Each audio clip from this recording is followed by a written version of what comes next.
Vegetative propagation asexual method होता है plant के अंदर रिप्रोडक्शन का via the leaves root and stem, और ये डिफरेंट टाइप से होता है जैसे grafting, cutting, layering, tuber, bulb और stolon formation, suckering and tissue formation, tissue culture. इसके अंदर हम करते हैं जैसे सबसे पहले एयर लेयरिंग के अंदर न्यू ट्रीज और श्रब्स की जो फॉर्मेशन होती है वो स्पेशली स्टेम मेथड के थ्रू होती है, और इसके अंदर ये जो प्रोसीजर फॉलो किया जाता है जैसे सबसे पहले एक हेल्दी स्टेम को लिया जाता है। इसके अंदर जो मेनली हम ये देखते हैं कि हेल्दी हो, नॉन वुडी हो और वो पेरेंट प्लांट से एग्जैक्टली रिजेंबल करती हो। सेकंड उसके अंदर फिर कट दिया जाता है, मेक ए कट। तो उसमें क्या किया जाता है, remove a ring of bark from the stem where you want roots to form, जिसके अंदर हमें रूट की फॉर्मेशन करनी है जहाँ वाले रीजन के अंदर, वहाँ पर हमें उसके अंदर कट देना होता है। उसके बाद अप्लाइंग रूटिंग हार्मोन, ये ऑप्शनल होता है, किसी के अंदर हम रूटिंग हार्मोन देते होते हैं और किसी के अंदर नहीं देते होते। Wrap with a moist medium, इसके अंदर मोस्ट प्रोबेबिलिटी जो कट होता है उसके अंदर हम मोइस्ट जो मीडियम होता है उसको रैपिंग कर देते हैं, जिसकी वजह से वो उसके अंदर रूट की फॉर्मेशन होने की हेल्प करवाता है। Wait for root to form, इसके बाद हम थोड़े टाइम के लिए वेट करते हैं, वो फ्यू मंथ भी हो सकता है, वीक भी हो सकता है, जिसके अंदर रूट की फॉर्मेशन होती है। कट एंड ट्रांसप्लांट, उसके बाद उस पोर्शन को कट करके और ट्रांसप्लांटिंग करवा देते हैं। जैसे इसके अंदर हमने दिखाया है कि एक स्टेम पोर्शन के अंदर हमने कट दिया है, कट करने के बाद उसको हमने रैपिंग कर दी है पॉलीथीन से और जो मॉइस्ट मीडियम है उससे, और उसके बाद उस पोर्शन को कट करके ट्रांसप्लांट करवाया गया है। तो ये कंप्लीट प्रोसीजर रहता है एयर लेयरिंग का। उसके बाद हम करते हैं कटिंग के अंदर मोस्ट प्रोबेबिलिटी हम क्या करते हैं, इसके अंदर एक प्लांट के अंदर स्टेम और लीफ मोस्ट प्रोबेबिलिटी हम पोर्शन लेते हैं, जिसके अंदर हम कट करवा करके उसको दोबारा से ट्रांसप्लांट करवाते हैं। इसके अंदर मोस्ट प्रोबेबिलिटी न्यू प्लांट जो फॉर्म होता है कम्प्लीटली एडवेंटियस रूप डेवलप करता होता है। जैसे इसके अंदर टाइप ऑफ कटिंग बता रखे हैं हमने। इसके अंदर सबसे पहले ये दिया हुआ कि स्टेम कटिंग के अंदर मोस्ट प्रोबेबिलिटी हम जो कटिंग लेते हैं पेरेंट प्लांट से स्टेम के रीजन के अंदर लेते हैं। इसके अंदर हम जो नोडल और इंटरनोडल रीजन होता है वहीं से स्टेम की कटिंग लेते होते हैं। लीफ कटिंग के अंदर क्या किया जाता है, या तो लीफ कंप्लीट ली जाती है या लीफ का जो पोर्शन स्टेम रीजन के साथ में अटैच होता है वहाँ से हम लीफ की कटिंग लेते हैं। रूट कटिंग के अंदर भी सेम, वहाँ वाले रीजन के अंदर जो नोड्स रीजन वगैरह रहते हैं वहीं से हम रूट की कटिंग लेते होते हैं। लीफ बड कटिंग, इसके अंदर मोस्ट प्रोबेबिलिटी हम मल्टीपल बर्ड्स की भी फॉर्मेशन करवाते होते हैं इसी के थ्रू, और इसके अंदर बर्ड्स जो फॉर्मेशन होती है न्यूली फॉर्म्ड बर्ड होती है मोस्ट प्रोबेबिलिटी उसको लिया जाता है। केन कटिंग के अंदर यहाँ पर कुछ जैसे बेरीज और ग्रेप्स होते हैं जो वुडी स्टैंड रहती है, उसके अंदर हम केन कटिंग बोलते हैं इसको। हार्डवुड कटिंग के अंदर मोस्ट प्रोबेबिलिटी जो मैच्योर वुड होती है उसका पोर्शन लिया जाता है। सॉफ्ट वुड कटिंग के अंदर यहाँ पर जो यंग सॉफ्ट और फ्लेक्सिबल स्टेम होती है मोस्ट प्रोबेबिलिटी उसका पोर्शन लिया जाता है। अब हम देखते हैं सिलेक्शन ऑफ कटिंग के अंदर क्या किया जाता है। सबसे पहले हम ये देखते हैं कि प्लांट की स्पीसीज, जो प्लांट स्पीसीज होती है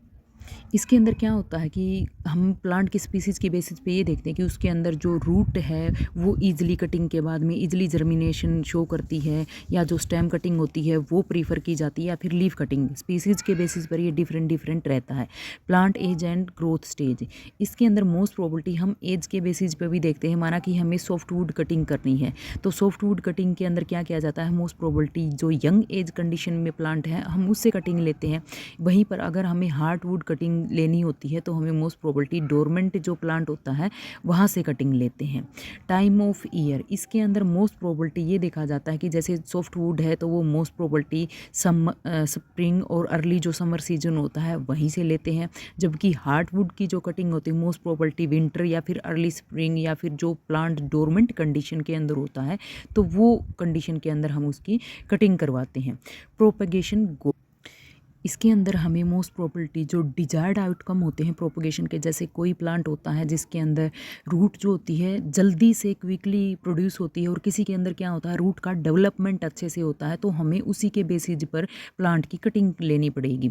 इन्वायरमेंटल कंडीशन, ऑब्वियसली इसके अंदर जैसे टेम्परेचर रह गया, ह्यूमिडिटी हो गई, लाइट की अवेलेबिलिटी हो गई, ये सबसे ज़्यादा जो रूटिंग सिस्टम होता है उसको अफेक्ट करते होते हैं। तो हमें वेल सूटेड इन्वायरमेंट जो रहेगा उसी के अकॉर्डिंग कटिंग की ग्रोथ करवानी पड़ेगी। अवेलेबिलिटी ऑफ प्लांट मटेरियल, इसके अंदर मोस्ट प्रोबेबिलिटी हम जो पेरेंट प्लांट रहता है उसके ऊपर डिपेंडेंसी होती है। अगर वो अवेलेबल है उस टाइम के अंदर तभी कटिंग पॉसिबल है, आइदर वहाँ पर कटिंग पॉसिबल नहीं रहेंगी। कलेक्टिंग सीजन, मोस्ट प्रोबेबिलिटी जो कलेक्टिंग सीजन रहता है, जैसे स्प्रिंग की बात करते हैं तो मोस्ट प्रोबेबिलिटी जैसे जो प्लांट होते हैं एक्टिवली ग्रोविंग रहते हैं स्प्रिंग टाइम के अंदर, तो उस टाइम हमें क्या होता है सॉफ्ट वुड की कटिंग लेते होते हैं, जिसके अंदर हम इंक्लूड करते हैं हर्बेशियस प्लांट, डेसिडियस श्रब्स और मोस्ट प्रोबेबिलिटी समर के अंदर मोस्ट प्रोबेबिलिटी ये सॉफ्ट वुड और सेमी हार्डवुड की जो कटिंग होती है वो वाइड रेंज पे की जाती है। इसके अंदर मोस्ट प्रोबेबिलिटी हम पेरेनियल हो गए, वुडी श्रब हो गए और सम ट्रीज़ का एग्जांपल लेते हैं, क्योंकि मोस्ट प्रोबेबिलिटी अगर देखते हैं तो ये एक इम्पोर्टेंट रहता है कि उस टाइम थोड़ी ही कटिंग होती है, वो एक्सट्रीम हीट और ड्रोट स्ट्रेस से हम थोड़ा उसको अवॉइड करें। फॉल जो होता है, late summer to early fall is after a good time to take semi hardwood और hardwood cutting from deciduous trees and shrubs. Most probability इसके अंदर कुछ एवरग्रीन प्लांट का भी एग्जांपल हम लेते हैं। और कई बार जो स्टेम होती है जैसे कि still mature enough to produce viable cutting की, जो स्टेम कम्प्लीटली मैच्योर कंडीशन के अंदर होती है वो भी कई बार वाइबल कंडीशन के अंदर रहती है। विंटर जो होता है डोरमेंट सीजन कटिंग बोला जाता है, इसके अंदर हम हार्डवुड कटिंग करवाते हैं क्योंकि इसके अंदर प्लांट ऑलमोस्ट डोरमेंट कंडीशन के अंदर रहता है। और इस मोस्ट प्रोबेबिलिटी कंडीशन क्या रहती है, जो लीव्स वगैरह रहती हैं वो भी वहाँ पर फॉल ऑफ हो जाती है, तो मोस्ट प्रोबेबिलिटी प्लांट क्या होता है डोरमेंट या हम ये कह सकते हैं रेस्ट वाली कंडीशन के अंदर रहता है।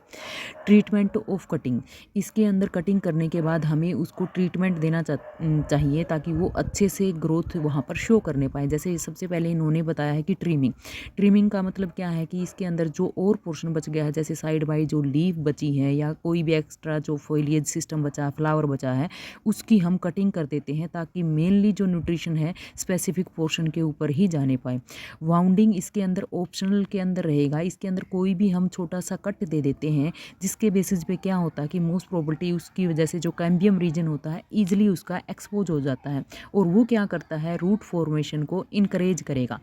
एप्लीकेशन ऑफ रूटिंग हार्मोन, ये मोस्ट प्रोबेबिलिटी ऑप्शनल ही रहेगा।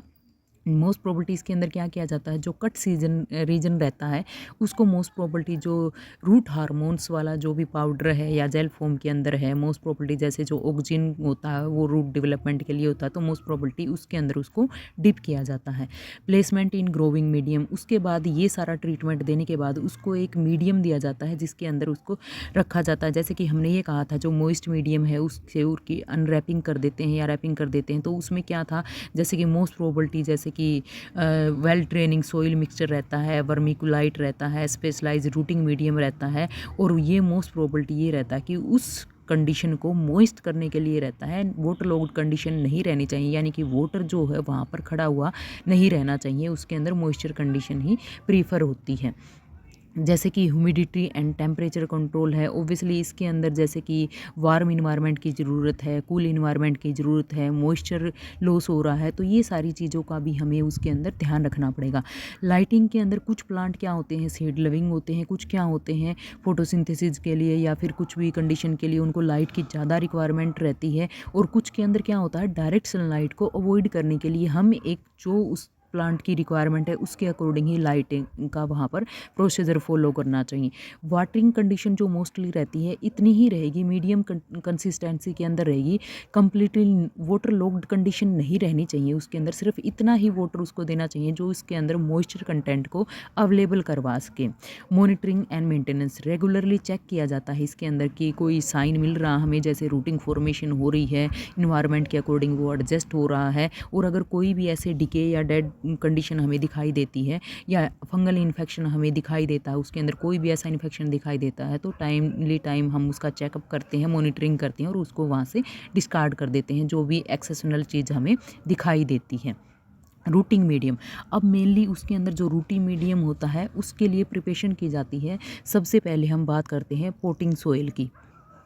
इसके अंदर पोटिंग सोइल के अंदर मोस्ट प्रोबेबिलिटी एक बैलेंस्ड कॉम्बिनेशन दिया जाता है। उसके अंदर हम ऑर्गेनिक मैटर का, पीट मोस का, कंपोस्ट का, इनऑर्गेनिक मटेरियल, जो हर एक मिक्सचर होता है जो रूट मीडियम को इन्हांस कराता है, उनका मिक्सचर करके हम रख देते हैं। परलाइट क्या होता है, एक लाइट वेट ही मिक्सचर होता है, पोरस मटेरियल होता है, और ये क्या करता है, एक्सीलेंट एरेशन देता है उसके अंदर, और मोस्ट प्रोबेबिलिटी ये जो सोइल की कॉम्पैक्टनेस होती है उसको इम्प्रूव करता है। वर्मिकुलाइट के अंदर क्या होता है, ये भी थोड़ा एक another light weight porous material ही होता है जो मॉइस्चर कंडीशन को वेल रिटेन करने की पॉसिबिलिटी रखता है। यहाँ पर सैंड का मिक्सचर भी हम लेते हैं मोस्ट प्रोबेबिलिटी, जैसे कि जो सक्सीलेंट प्लांट है, जैसे कि कैक्टाई हो गया, कुछ और हो गया, जिसके अंदर शार्प ड्रेनेज को हम प्रीफर करते हैं, मोस्ट प्रोबेबिलिटी उसके अंदर हम सैंड का पोर्शन लेते हैं। लेकिन सैंड अगर डाल रहे हैं तो उसके अंदर न्यूट्रिएंट वगैरह कम होते हैं, क्योंकि इसको हम मोस्ट फर्टाइल सोइल नहीं मानते हैं, तो उसके अंदर हमें न्यूट्रिएंट को और ऐड करना पड़ेगा। पीट मोस इसके अंदर हाई ऑर्गेनिक मैटर को होल्ड करने का या मॉइस्चर को वेल मेंटेन करने की प्रेफरेंस रहती है, तो ऑब्वियसली उसके अंदर वाटर रिटेंशन को इम्प्रूव करने के लिए हम स्टेबल इन्वायरमेंट प्रोवाइड करेंगे अगर हम उसके अंदर पीट मोस को भी ऐड कर देते हैं। कोको कोयर, इसके अंदर कोको कोयर जो होता है, जो कोकोनट का हस्क वाला जो रीजन होता है वो यूज किया जाता है, और कई बार इसको एक अल्टरनेटिव बेसिस पे यूज किया जाता है, या तो हम पीट मोस या फिर इसको। मोस्ट प्रोबेबिलिटी ये क्या होता है कि गुड एरेशन भी प्रोवाइड करता है, इन्वायरमेंटल फ्रेंडली भी होता है, रिन्यूएबल भी होता है, और मॉइस्चर को भी रिटेन्स करके रखता है। रॉक वूल क्या होती है, मोस्ट प्रोबेबिलिटी रॉक वूल के अंदर क्यूब्स और slabs are inert sterile growing medium made from spun volcanic rock fibres. Rock से ही लिया जाता है इसको, और ये भी क्या करते हैं, एक्सेलेंट मॉइस्चर रिटेंशन पावर होती है इसके अंदर, और रूट ग्रोथ के लिए जो कि मेनली जो पीएच होता है उसको मैनेजमेंट करते होते हैं। वाटर ऑब्वियसली इसके अंदर हम पहले भी डिस्कस कर चुके होते हैं कि वाटर लॉक्ड कंडीशन नहीं चाहिए होती इसके अंदर, तो इसके अंदर वहाँ पर क्या होता है, एक मॉइस्चर कंटेंट वहाँ पर मेंटेन रहना चाहिए। लेकिन कुछ प्लांट ऐसे होते हैं जैसे कि मोस्ट प्रोबेबिलिटी सक्सीलेंट या आप कह सकते हो, उनके अंदर मोस्ट प्रोबेबिलिटी क्या होता है, हम डायरेक्ट वाटरिंग कंडीशन भी हम, या वाटर लॉक्ड कंडीशन आप बोल सकते हो, उसके अंदर वो भी पॉसिबल रहती है। तो मेनली यहाँ पर जो स्पीसीज होती है उनके ऊपर भी डिपेंडेंसी रहती है कि किस टाइप का हम उसके अंदर ट्रीटमेंट करें। एडवांटेजेज ऑफ कटिंग, जैसे सबसे पहले हम बात करते हैं रैपिड मल्टीप्लिकेशन की, तो इसके अंदर क्या होता है,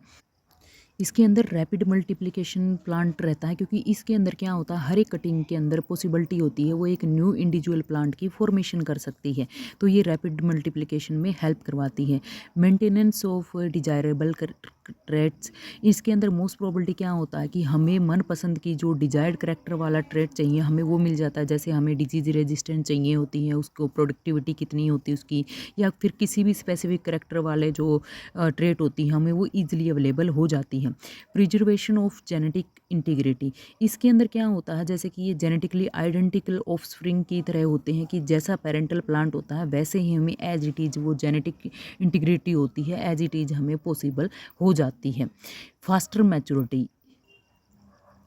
फास्टर मैच्योरिटी के अंदर मोस्ट प्रोबेबिलिटी क्या रहता है कि कटिंग जो होती है most probability faster maturity show करती है एज कम्पेयर्ड अगर हम सीड के थ्रू प्लांट को ग्रो करवाते हैं। एग्जैक्ट रेप्लिकेशन, मोस्ट प्रोबेबिलिटी इसके अंदर प्लांट जो भी कटिंग के बाद फॉर्मेशन होता है वो एग्जैक्टली पेरेंट प्लांट की तरह होता है, तो हमें एग्जैक्ट अगर पेरेंट प्लांट जैसा ही वहाँ पर प्लांट चाहिए होता है तो उसके अंदर ये मोस्ट फेवरेबल बन रहता है।